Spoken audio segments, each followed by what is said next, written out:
Qu'est-ce que la bière, la nouvelle boisson alcoolisée ? Merci d'avoir posé la question. Côté nourriture et boissons, les nouvelles tendances ne manquent pas, notamment pour les vins et les bières. 2 boissons alcoolisées, toujours en perpétuelle réinvention, aussi bien sur la carte des bars que dans les rayons des supermarchés. Et si ces deux-là peinaient à vous convaincre jusqu'ici, la bière pourrait changer la donne. Cette nouvelle boisson hybride est l'une des découvertes de l'année 2022.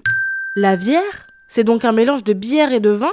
C'est l'idée, mais attention, il ne s'agit pas d'un simple mélange de vin et de bière. Cela ne serait pas buvable. On peut décrire la bière comme une bière au raisin ou une œnobière. Excite donc la bière 100% houblon.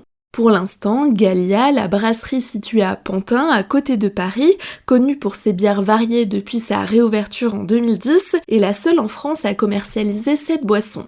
Rémi Morin, brasseur chez Gallia, a donné sa définition à BFM TV. Une bière, c'est une co-fermentation entre un mou de raisin et un mou de bière. On va venir fermenter les deux ensemble avec les levures indigènes. Ce sont les levures qui se retrouvent sur la peau d'un fruit, le raisin, pour créer un produit hybride. Comme pour le vin, on parle de cépages, merlot, muscat, syrah, pinot noir, etc.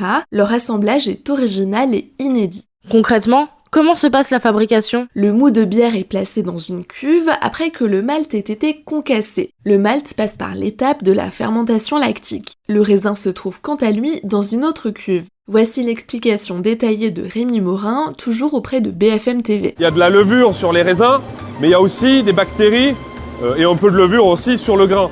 On va venir acidifier le mou de bière naturellement avec les bactéries qui sont présentes sur le grain. Pourquoi on fait ça ? On veut venir aligner les deux acidités pour que justement la co-fermentation se passe bien. Au total, la fermentation peut durer plusieurs jours comme des mois. Au même titre que le vin, une partie de la bière de Gallia est ensuite mise dans des tonneaux en bois pour lui donner une saveur particulière. Et le reste se trouve dans des cuves en inox.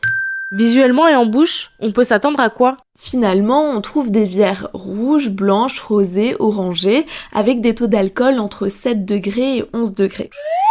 C'est plus que la bière et moins que le vin. En bouche, le goût du raisin est bien présent, tandis que la texture rappelle celle de la bière. La bière a-t-elle de l'avenir ? Les premiers essais de Gallia remontent à 2020. À l'époque du lancement, certains produits alcoolisés présents sur le marché se rapprochaient de la bière. C'était le cas de la brasserie du Mont-Salève qui proposait une bière aux arômes de raisin. Pour la marque Gallia, les deux produits ne fusionnaient pas assez, d'où l'idée de travailler une nouvelle boisson. En 2022, Gallia commercialise sa boisson de 75 centilitres à 17 €.